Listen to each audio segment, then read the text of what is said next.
मुख्य वक्ता और हमारे बहुत पहले से आत्मीय श्री चंद्रमोहन जी आज के इस कार्यक्रम की अध्यक्षता कर रहे सीए सतीश चंद्र जैन जी, स्वामी चेल्ला जी जो यहाँ के प्रबंधक भी हैं, यहाँ सामने श्रृंगेरी बस्ती और काशी के सम्मानित प्रबुद्धजन, मीडिया कर्मी भाई और हमारी बहनें, ये हम सबका सौभाग्य है। कई दशकों बाद ये सौभाग्य है कि हम सब फिर से स्वयं को जानने की प्रक्रिया में आए हैं और इस जानने की प्रक्रिया के लिए श्रेय जाता है हमारे श्रद्धास्पद संघ को कि हिंदू सम्मेलन होना चाहिए और जगह जगह हिंदू सम्मेलन हो रहा है, काशी में भी, काशी के बाहर भी।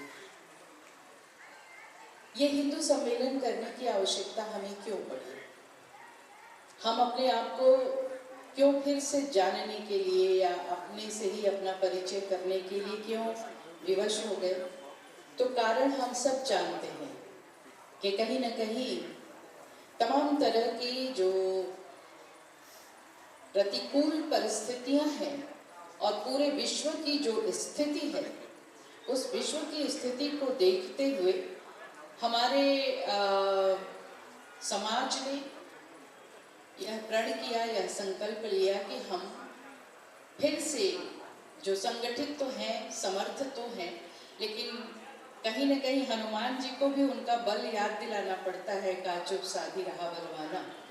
तो ऐसे ही हम हिंदू समाज के लोगों को भी समय समय पर एक साथ हम लोग मिलते हैं, बैठते हैं और फिर हम अपना ही परिचय अपने से करवाते हैं। आज एक शब्द बहुत प्रचलित है, भारत बोध। हम भारत बोध की दिशा में बढ़ रहे हैं, हम भारत बोध पर बहुत फोकस कर रहे हैं। ये भारत बोध है क्या? बार बार हम लोग सुनते हैं कि हम विश्व शक्ति 2047 तक विश्व शक्ति, विश्व गुरु बनेंगे, भारत बनेगा। तो आखिर ये विश्व शक्ति या विश्व गुरु बनने के पीछे कारण क्या है? क्यों हम विश्व गुरु थे तो क्या अब हट गए हैं या वो शक्ति हमारी थोड़ी कम हो गई है? इन सब पर हम विचार करेंगे। लेकिन ये जो भारत बोध है, यानी भारत, जिस भारत ने पूरे विश्व का आध्यात्मिक, भौतिक, शारीरिक, मानसिक पोषण किया, उसका नाम भारत है। और उस भारत को जानने की प्रक्रिया भारत बोध है। ये भारत बोध कहते ही, भारत बोध का अर्थ ही होता है हमारी सनातन संस्कृति। हिंदू धर्म का दूसरा नाम ही सनातन संस्कृति है, सनातन धर्म है। हम केवल अपने आप को इसलिए हिंदू कहें कि हमारे माता पिता हिंदू थे, इसलिए हमने हिंदू माता पिता के घर में जन्म लिया है, इसलिए हिंदू हैं, या लोग हमें हिंदू कहते हैं इसलिए हम हिंदू हैं, या एक कोई विशेष कारण है? तो विशेष कारण है, आपको बता दें कि हमारे शास्त्रों में धर्म केवल पाया जाता है। हिंदू तो बाद में हम लोगों के लिए एक संबोधन दे दिया गया दूसरों के द्वारा, इसलिए हमने अपने को मान लिया कि जो इस्लामिक नहीं है, जो क्रिश्चियन नहीं है, जो दूसरे धर्म का नहीं है, वह हिंदू है। अन्यथा जो हमारा शास्त्र है, जो हमारे तमाम शास्त्र हैं, उन शास्त्रों में धर्म शब्द आता है। और धर्म से पहले 3 विशेषण या 3 शब्द हम लोगों ने सुना है। एक है आर्य धर्म, एक है मानव धर्म, एक है सनातन धर्म। उसी सनातन धर्म को हम सनातन कहें, मानव धर्म कहें या आर्य धर्म कहें, ये तीनों एक ही हैं। और जब हम सनातन धर्म की बात करते हैं तो सनातन संस्कृति को छोड़कर धर्म कुछ भी हमारे हिंदू धर्म के लिए नहीं है। हमारा हिंदू धर्म मजहब और रिलीजन से बिल्कुल अलग है। मजहब और रिलीजन उसका अर्थ हो ही नहीं सकता है, क्योंकि मजहब एक संकुचित और रिलीजन एक संकुचित विचारधारा है, जिसमें कोई एक नायक होता है, वो उसको आप कुछ भी नाम दे लीजिए, यदि आप उसमें विश्वास रखते हैं, उसके सिद्धांतों में विश्वास रखते हैं, तो आप उस मजहब के अनुयायी माने जाएंगे। और जब आप उसमें विश्वास रखना समाप्त कर देते हैं, तो आप उस मजहब से सदस्यता आपकी समाप्त हो जाती है। लेकिन हिंदू धर्म ऐसा नहीं है। हमारा हिंदू धर्म बहुत व्यापक है, बहुत विराट है, उसको जानने की आवश्यकता है। और हम तब जान पाएंगे जब हम अपनी सनातन संस्कृति को समझ लेंगे। यह हिंदू धर्म हमें बताता है कि आकाश हमारे लिए पिता है, धरती हमारी माँ है, गाय हमारी माँ है, तुलसी हमारी माँ है। पूरे एक ब्रह्मांड के साथ हमारा नाता जो है वह हमें हिंदू धर्म सिखलाता है। इसीलिए हमारे यहाँ हवा का धर्म बताया गया है, हमारे यहाँ सूर्य का धर्म है, हमारे यहाँ पिता का धर्म है, पुत्र का धर्म है, पत्नी का धर्म है। ये धर्म क्या है? केवल सुपरस्टिशंस, अंधविश्वास नहीं है, बल्कि हमारा जो कर्तव्य है इस पूरे ब्रह्मांड में, पूरी प्रकृति के साथ, मनुष्य के साथ, मानव के साथ, यही आकर मानव धर्म हमारा बन जाता है सनातन धर्म। पूरे सृष्टि के साथ हमारा जो कर्तव्य है वह कर्तव्य बोध हमारे हिंदू धर्म में समाया हुआ है। तो हम हिंदू धर्म की बात कहें या हम सनातन संस्कृति की बात कहें, दोनों एक होते हैं। कैसे एक होते हैं? हमारे यहाँ कहते हैं ना, सर्व खल्विदम ब्रह्म, सब में वही एक परम तत्व, असीम तत्व, परब्रह्म प्रतिभासित हो रहा है। चाहे वो वनस्पतियां हैं, चाहे वह जीव जगत है, चाहे वह मनुष्य है। तो ये जो सभी में अपने आप को देखने का सिद्धांत है, यह केवल सनातन धर्म देता है। दूसरे धर्मों में, दूसरी संस्कृतियों में हम इसे नहीं पाएंगे। तो भारत बोध की जब हम बात करते हैं तो हम सनातन संस्कृति की बात करते हैं। उस सनातन संस्कृति की बात करते हैं जो पूरे विश्व को एक अखंड दृष्टि देती है, समग्रता की बात करती है सनातन संस्कृति। और सनातन संस्कृति प्रकृति से मनुष्य के साथ और मनुष्य से मनुष्य के साथ रिश्ते की बात करती है, एकांगी बात नहीं करती है। बहुत सारे लोग हिंदू धर्म को या सनातन धर्म को या सनातन संस्कृति को सामासिक संस्कृति कहने की कोशिश करते हैं हमारे देश में, कि हमारी जो संस्कृति है वह सामासिक संस्कृति है। आप उसके पीछे का थोड़ा छल देखिएगा। समास का अर्थ योग नहीं होता है। समास के जो घटक होते हैं, मूल घटक, वो अलग अलग होते हैं, पृथक होते हैं।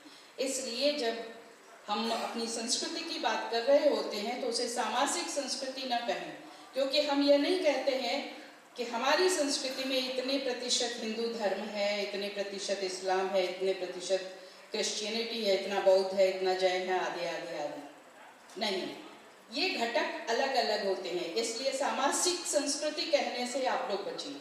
हमारी संस्कृति बहुत व्यापक है, विराट है और एक मतलब अनेक मूलता में एक मूल है। यानी हमारी जो संस्कृति है वो बरगद वाली संस्कृति है। हमारी संस्कृति में बरगद की जो शाखाएं होती हैं वो ऊपर भी जाती हैं और जब नीचे आती हैं तो मूल बनती जाती हैं। तो इस तरह से हमारी जो संस्कृति है वो अनेक मूल संस्कृति है, उसकी अनेक जड़ें हैं, बहुत विस्तार है। दूसरी संस्कृतियों से हमारी संस्कृति, दूसरे धर्मों से हमारा धर्म और भी बहुत सारे मायनों में अंतर है। दूसरे धर्मों में आपको प्रलोभन दिया जाता है, चाहे धन का, चाहे भौतिक सुख साधनों का, या संसार का, जिसको हम विषय कहते हैं, विषयों का प्रलोभन दिया जाता है। तुम इस धर्म में आओ, तुम्हें हम नौकरी देंगे, तुम्हारा हम विवाह करवा देंगे, तुम्हें हम मकान दे देंगे, तुम्हें हम धन दे देंगे। और कहीं कहीं तो स्त्रियों को भी दे देने की बात होती है, बिन ब्याही स्त्रियां आपको मिलेंगी। तो एक बड़ा संकुचित सा दायरा है दूसरे धर्मों का या दूसरी संस्कृतियों का, जो अपने में मिलाने के लिए आपको प्रलोभन देती हैं। तुम आओ, तुम्हें ईश की कृपा मिलेगी, तुम आओ तुम्हें ये मिलेगा, तुम आओ ये मिलेगा। अब वो धन के बदौलत या प्रलोभन के बदौलत अपनी संख्या बढ़ाते हैं। लेकिन हमारे यहाँ जो हिंदू धर्म है उसमें कोई प्रलोभन नहीं दिया जाता। हमारा जो हिंदू धर्म है, हमारा जो सनातन धर्म है, वह केवल आमंत्रण देता है हम सबको, जो हम जीवात्माएं हैं, उस परम तत्व के अंश हैं, हम सबको ये बताता है कि चलो व्यक्त से अव्यक्त की ओर, इस जीवात्मा से मुक्त होकर उस परमात्मा में मिलो। यह हमारा विराट उद्देश्य, हमारी संस्कृति हमें बार बार याद दिलाती है और बताती है। और ज्ञान से, कर्म से, भक्ति से, उपासना से, इन सारे तत्वों से या किसी एक के माध्यम से तुम मुक्त हो जाओ।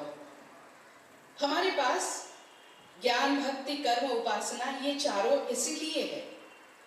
जो लोग ये कहते हैं कि हमारी हिंदू संस्कृति या हिंदू धर्म में तमाम ढकोसले हैं, तमाम आडंबर हैं, बहुत सारे लोगों के दिमाग में ये भरा जा रहा है।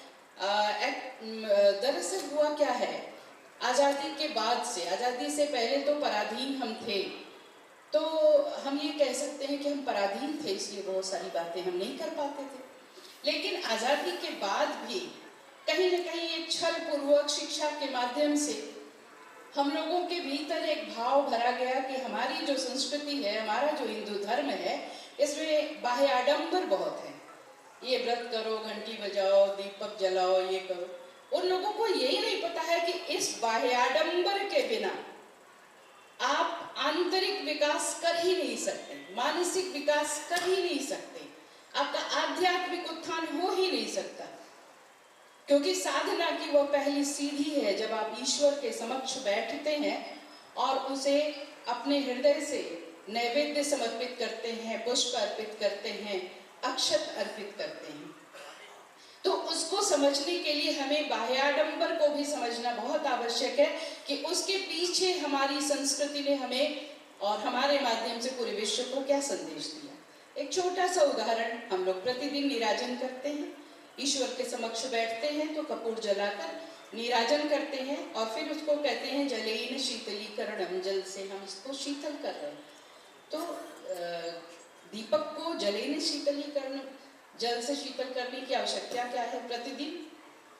तो होता क्या है कि हमारे यहाँ ज्ञान जो है वो दीपक के साथ उसकी तुलना की जाती है। जो दीपक है वह ज्ञान का प्रतीक है और हमारा ज्ञान, हमारी हिंदू संस्कृति, हमारा हिंदू धर्म हमें बताता है कि हमारा जो ज्ञान है वह शीतल हो। हमारे ज्ञान का जो दीपक हो उसके चारों ओर जो उसका विस्तार है, जो फैलाव है, वह शीतलता से भरा हुआ हो। ज्ञान ऐसा न हो कि पूरे समाज के प्राणियों को, विश्व के प्राणियों को उत्तप्त कर दे, दग्ध कर दे। ऐसा नहीं होना चाहिए। इसका एक उदाहरण हम लोगों ने बहुत बड़ा देखा था कि ज्ञान का प्रमाण था, आज भी प्रमाण है। हम वैज्ञानिक आविष्कार करते हैं और विज्ञान का ही एक चरम उत्कर्ष हम लोगों ने देखा परमाणु बम के रूप में। आज भी दुनिया युद्ध के मुहाने पर खड़ी है। परमाणु बम के रूप में हम लोगों ने विज्ञान का बहुत बड़ा आविष्कार देखा, वो ज्ञान का हमारे प्रतीक रहा विज्ञान। लेकिन उसका जो विध्वंसक परिणाम हम लोगों ने देखा नागासाकी और हिरोशिमा, परमाणु बम गिराया गया और लाखों लाख जिंदगियां पल भर में धुआं बन के आकाश में समा गई। तो ये ज्ञान का विध्वंसक रूप हमारे समाज के सामने ना आए, यह प्रतिदिन हम अपनी पूजा में इस चीज को दोहराते हैं। हम प्रतिदिन पूजा करते हैं, जो बाह्याचार की बात होती है, जिसको कुछ लोग आडंबर कहते हैं, वह आडंबर नहीं है, वह हमारा राष्ट्र राग है, अपने राष्ट्र के प्रति प्रेम है। जिस समय हम अपने तांबे के पात्र में जल लेते हैं और उसमें पूरी नदियों का आह्वान करते हैं, गंगे च यमुने च सरस्वती गोदावरी नर्मदे, सारी नदियां इस पात्र में आए, इस जल में आए और हम इस जल से अपने भगवान का स्नान कराएं।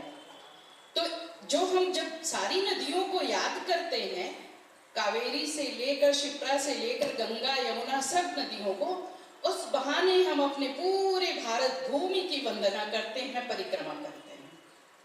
हमारा राष्ट्र प्रेम वहाँ है, हमारी भारतीय संस्कृति वहाँ है। और जब यहाँ पर इस बात को हम ये छोड़ते हैं, आज़ादी के बाद मैं काशी हिंदू विश्वविद्यालय में अंग्रेजी की छात्रा रही, पीएचडी वहीं से किया। बाद में जब मैंने अध्ययन करना शुरू किया, किताबें लिखनी शुरू की, तो अभी जैसे मैंने सिर हिलाया नहीं, वो मेरी किताब का गलत नाम था, अवर्ण महिला कांस्टेबल की डायरी है, दिव्य स्वधा है, भारत विभाजन पर दूसरी किताबें हैं, वो थोड़ा नाम में गलती हो गई होगी। तो जब मैंने लिखने की कोशिश की कि मैं लेखन में थी, मेरा इंटरेस्ट था, तब मैंने जब अध्ययन करना शुरू किया अपनी भारतीय संस्कृति का, अंग्रेजी को छोड़कर या अंग्रेजी के आईने में अपनी संस्कृति को देखते हुए, तो मुझे महसूस हुआ कि हमारे गुरुजनों ने आज़ादी के बाद हमें मैथ्यू अर्नाल्ड की वो थियरी समझाते हुए, मैथ्यू अर्नाल्ड कहता है कि विचार जिधर से भी आए आप उन्हें स्वीकार करिए। तो मैथ्यू अर्नाल्ड की जब थियरी हमें समझाई जा रही थी, तो हमारे गुरुजनों ने हमें यह क्यों नहीं पढ़ाया आजाद भारत में कि हमारे वेद कहते हैं आनो भद्रा कृतव यान्तु विश्वता, यानी जिस भी दिशा से अच्छे विचार आ रहे हों वो विचार हम ग्रहण करेंगे, ये हमारे वेद कहते हैं। मुझे आश्चर्य हुआ कि जो चीजें हमारे यहाँ हमारी संस्कृति में बहुत प्राचीन काल से चली आ रही हैं, उसको नए सिरे से हम विदेशियों के मुख से क्यों समझना चाहते हैं। क्यों हम योग को जब योगा बना के विदेश से वो आता है, लौटता है, तो हम उसको स्वीकार करते हैं, और जिस समय हमारे यहाँ योग, प्राणायाम, ध्यान और अनुलोम विलोम करवाया जा रहा था, तो हम लोग कहते थे पंडित जी बहुत पाखंड करवाते हैं।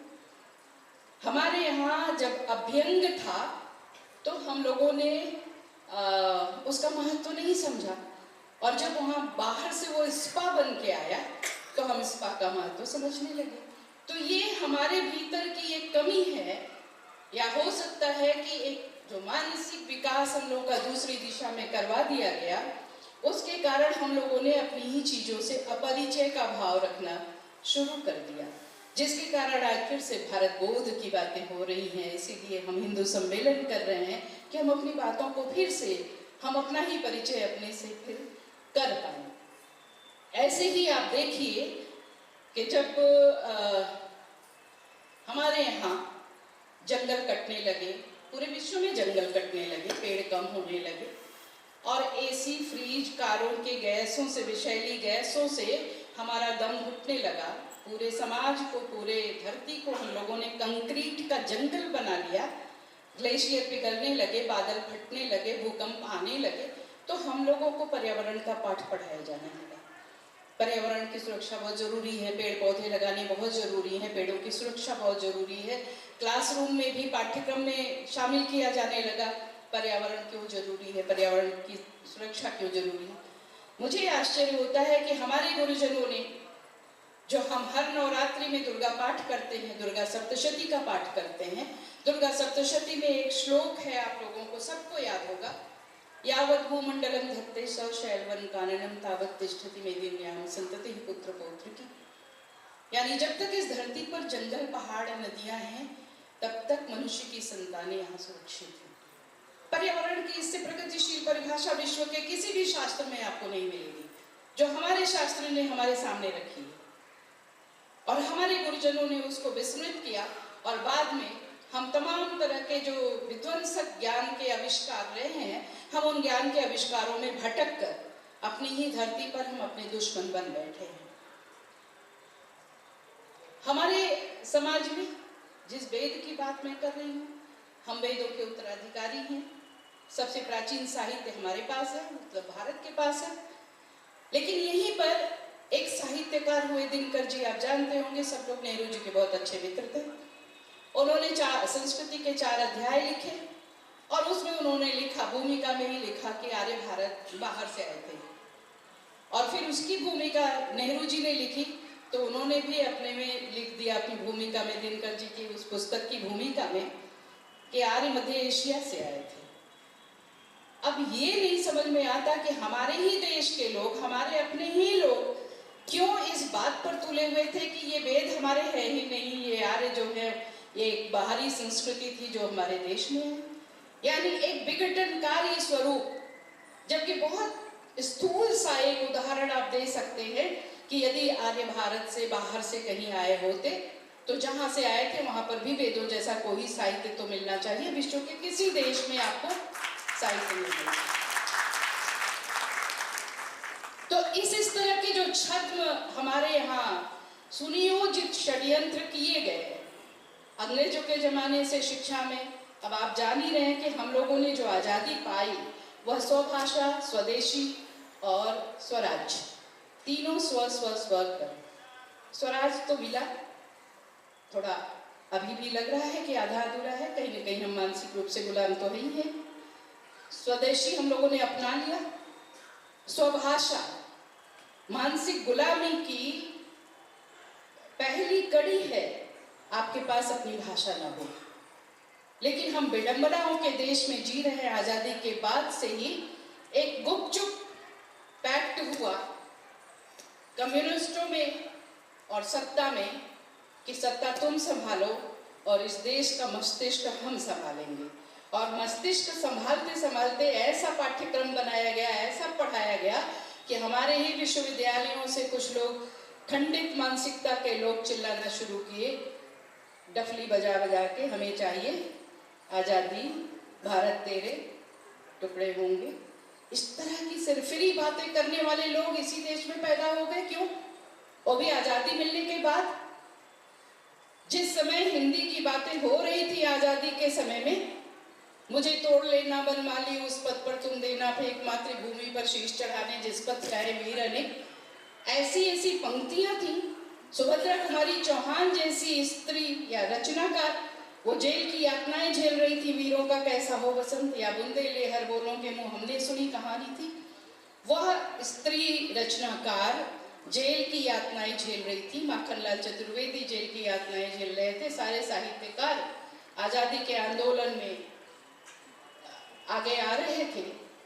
हमारे क्रांतिकारियों को तमाम तरह के जो हिंदी की जो कविताएं थी वो कंठहार बनी हुई थी। उठो सोने वालों सवेरा हुआ है, वतन के फकीरों का फेरा हुआ है। आखिर वो क्या कारण थे कि आज़ादी तो हमने हिंदी भाषा के माध्यम से ली। आप लोगों को हम बताएं कि अभी कुछ दिनों पहले एक हम भारत की ज्ञान परंपरा पर पुस्तक लिख रहे थे। सरकार हमारी चाह रही है कि हम भारत बोध करें, हम राष्ट्र प्रेमी हों, हमारे पास सब कुछ अपना भारत का हो, भारत की सांस्कृतिक विरासत विश्व का कल्याण करें। लेकिन आप देखिए कि ये 14-15 वर्षों का, 12 वर्षों का हम लोगों का अपना वो है। इसके पहले जो ब्यूरोक्रेट्स आ गए थे वो ब्यूरोक्रेट्स तो वही रहेंगे, अभी उनको रिटायर होने में टाइम लगेगा। तो उनकी मानसिकता तो इसके पहले वाली है, 11 वर्ष पहले वाली, 12 वर्ष पहले वाली। तो उन लोगों ने मेरे पास लिख कर भेजा कि आपके इस पांडुलिपि में 111 नंबर पेज पर कुछ आपत्तिजनक विषय है, उसको हटा दें तो इसको हम लोग प्रकाशित करेंगे। तो मैंने खोल के देखा आपत्तिजनक क्या हो सकता है, क्योंकि उन्होंने लिखा नहीं था कि आपत्तिजनक क्या है। बस केवल इस पेज पर आपत्तिजनक जो है उसको हटा दें तो हम इसको प्रकाशित करेंगे, भारत की ज्ञान परंपरा। आपत्तिजनक में मुझे जो महसूस हुआ, मैंने लिखा हुआ था कि आखिर वो कौन से कारण थे कि हिंदी में आज़ादी मिलने के बाद संविधान में लिखा गया इंडिया दैट इज भारत, अंग्रेजी क्यों स्वीकार किया गया या अंग्रेजी को इतना महत्व क्यों दिया गया। वहीं पर 1949 में ही इंडोनेशिया स्वतंत्र हुआ था। कई देशों के उदाहरण हम लोग के सामने है कि उन लोगों के यहाँ भाषा कोई और थी गुलामी के दिनों में, और जैसे ही वो शासन संभालते हैं बोलते हैं कि आज की रात से हम लोग अपनी भाषा में काम करेंगे। तो हमारे पास भी ऐसी इच्छा शक्ति होनी चाहिए थी कि हम अपनी भाषा में सब कुछ करते। हमारा संविधान भी हमारी अपनी भाषा में लिखा जाना चाहिए था। खैर ये एक विवादित मुद्दा है, वो इसको यहीं पर हम छोड़ते हैं। हम फिर से आ जाते हैं अपने उसी बिंदु पर, हिंदू धर्म पर। हम क्यों विश्व शक्ति, हम क्यों विश्व गुरु बनना चाह रहे हैं। विश्व के तमाम देश हैं, विश्व के तमाम देश हैं। मैंने सतीश जी से पूछा कि देर हो रही हो तो मैं अपने को समेट लूँ। तो विश्व के तमाम देशों के बीच में हम देखते हैं कि विश्व शक्ति बहुत सारे देश हैं, बड़े शक्तिशाली देश है। अभी तो कल हम लोगों ने न्यूज में देखा कि अमेरिका किसी के वेनेजुएला के राष्ट्रपति को ही उठा लिया है। तो इससे शक्ति का प्रदर्शन इससे बड़ा और क्या होगा। तो हमारे सामने ब्रिटेन का भी उदाहरण है कि एक समय था कि वो उसके यहाँ साम्राज्य में सूरज अस्त नहीं हुआ करता था, उसके पास व्यापार था, पूरे विश्व पर उसका साम्राज्य छाया हुआ था। उसके पास रिलीजन था, धर्म नहीं था। धर्म होता तो उसके पास मोक्ष का कॉन्सेप्ट होता, लेकिन उसके पास केवल रिलीजन था। इसलिए वो मोक्ष की बात तो पश्चिम जानता ही नहीं था कि मोक्ष होता क्या है। धर्म अर्थ काम मोक्ष उसको समझ में ही नहीं आएगा। उसको बहुत समझ में आएगा तो अर्थ और काम दो चीजें समझ में आ सकती हैं। काम यानी आप समझ सकते हैं विषय, संसार, इच्छाएं, और अर्थ मतलब व्यापार और पैसे कमाना। तो ब्रिटेन के पास व्यापार था, अर्थ और काम था।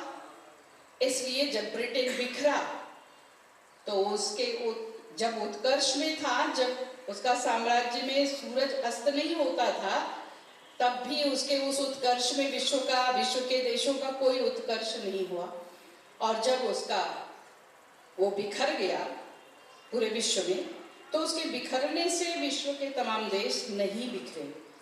यह सबसे बड़ा प्रमाण रहा कि ब्रिटेन शक्ति होते हुए भी उसके पास कोई आइडियोलॉजी नहीं थी विश्व को देने के लिए, इसलिए वह विश्व शक्ति नहीं कहा जा सका या नहीं बन पाया।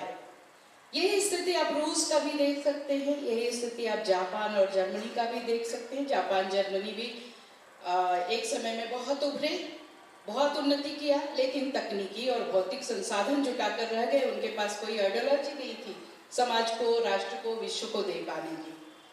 अमेरिका को भी आप ले लीजिए, लोग उसको कहते हैं विश्व शक्ति है, उसके पास धन बल, बाहुबल, जनबल सब है और बहुत विकसित भी माना जाता है, दाता भी माना जाता है, लेकिन उसके बावजूद वह केवल अमेरिका की शक्ति है।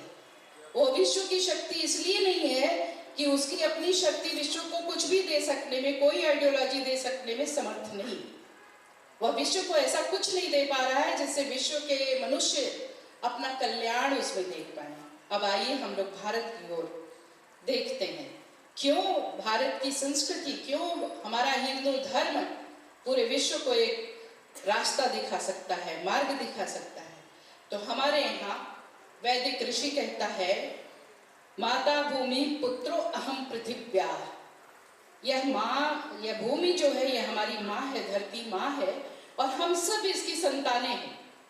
हमारा वैदिक ऋषि किसी भारत भूखंड की केवल बात नहीं कर रहा है कि हम भारत के लोग इसकी संतानें हैं, नहीं, पूरी वसुधा पर पूरी धरती माँ है और धरती पर हम सब इसकी संतानें हैं। यानी वैश्विक बातें कर रहा है हमारा वैदिक ऋषि।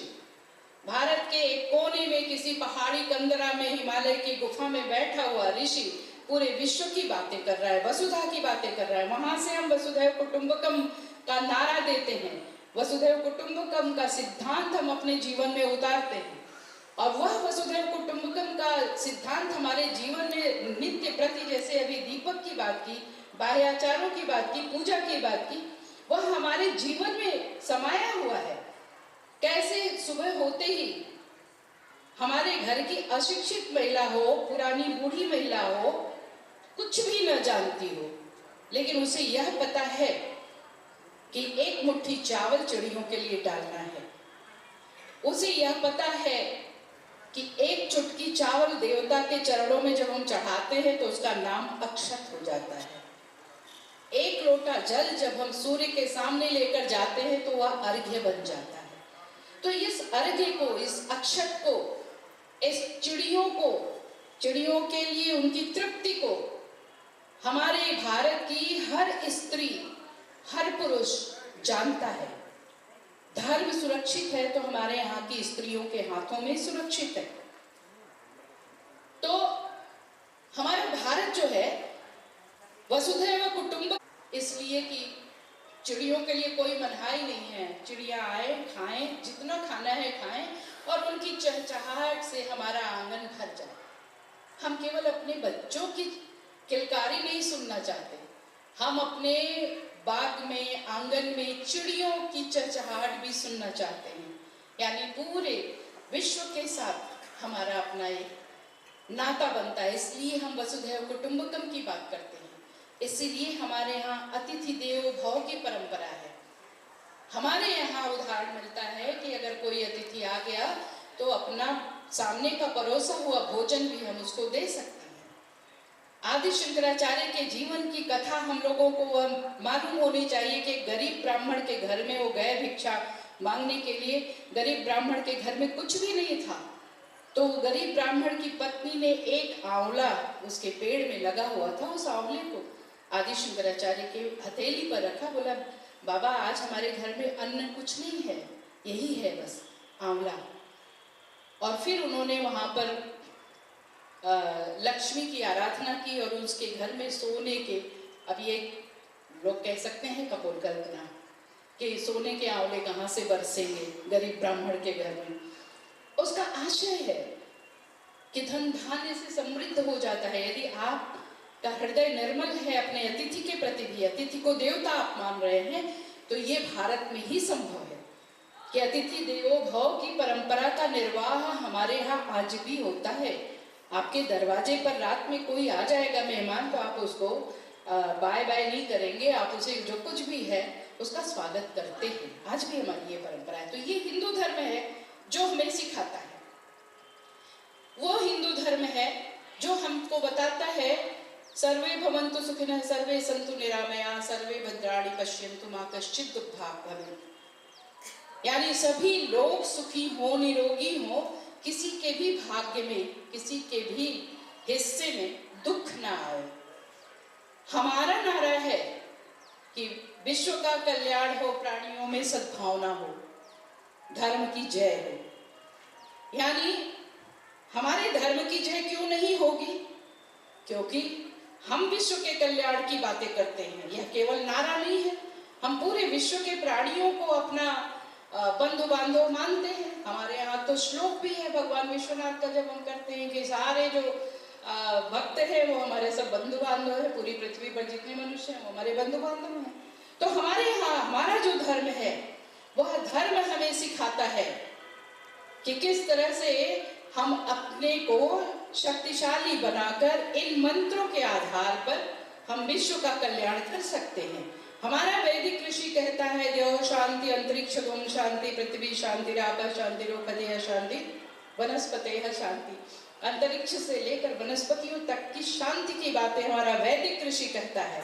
और यह शांति मंत्र लेकर हम विश्व के कल्याण के लिए, विश्व गुरु बनने के लिए, विश्व गुरु बनना हमारा ध्येय नहीं है, लेकिन हमारे पास जो पूंजी है, जो हम जिस चीज के उत्तराधिकारी हैं, हम जब उस पाथेय को लेकर विश्व के सम्मुख पहुंचेंगे तो बिना कहे ही हम विश्व शक्ति, विश्व गुरु बन जाएंगे, क्योंकि हमारे पास वह आइडियोलॉजी है जिससे मानव मात्र का कल्याण हो सकता है। जहां हमारे यहाँ कहा जाता है सर्वभूतेषु आत्मवत्, सभी प्राणियों में अपने आप को अपनी तरह से देखो सबको। और जब हम सबको अपनी तरह से देखने लगेंगे तो कोई छोटा बड़ा नहीं रहता है, कोई गरीब और अमीर नहीं रहता है, बल्कि केवल हम एक जीवात्माएं हैं जिसका असीम और विराट उद्देश्य है उस परम तत्व से मिलना। लेकिन केवल इस नारे को लेकर हम लोग आगे नहीं जा सकते, विश्व शक्ति नहीं बन सकते हैं, जब तक कि उन मंत्रों की साधना हम अपने राष्ट्र के भीतर न कर लें। यहाँ पर यह महत्वपूर्ण बात है कि केवल इन मंत्रों को, वैदिक मंत्रों को या ऋषियों के मंत्रों को, सुझाए गए मार्ग को लेकर केवल नारा देने से हम विश्व का कल्याण नहीं कर पाएंगे, बल्कि उन मंत्रों की सिद्धि, उन मंत्रों की साधना हमें अपने राष्ट्र के भीतर करनी होगी। जब सिद्धि होगी तभी आप वरदान देने की स्थिति में आएंगे। हम इस पवित्र आश्रम में हैं, श्रृंगेरी मठ में हैं, तो ये सिद्धियों का स्थल है, भारत सिद्धियों का स्थल है। और उन मंत्रों की साधना अपने राष्ट्र के भीतर करने के बाद हम अपने हिंदू धर्म की पूरे वैभव के साथ विश्व के कल्याण के लिए आगे आएंगे। मैं अपनी बात यहाँ समाप्त करती हूँ। आप लोगों ने मुझे धैर्यपूर्वक सुना, बहुत बहुत धन्यवाद। स्वामी जी को मैं प्रणाम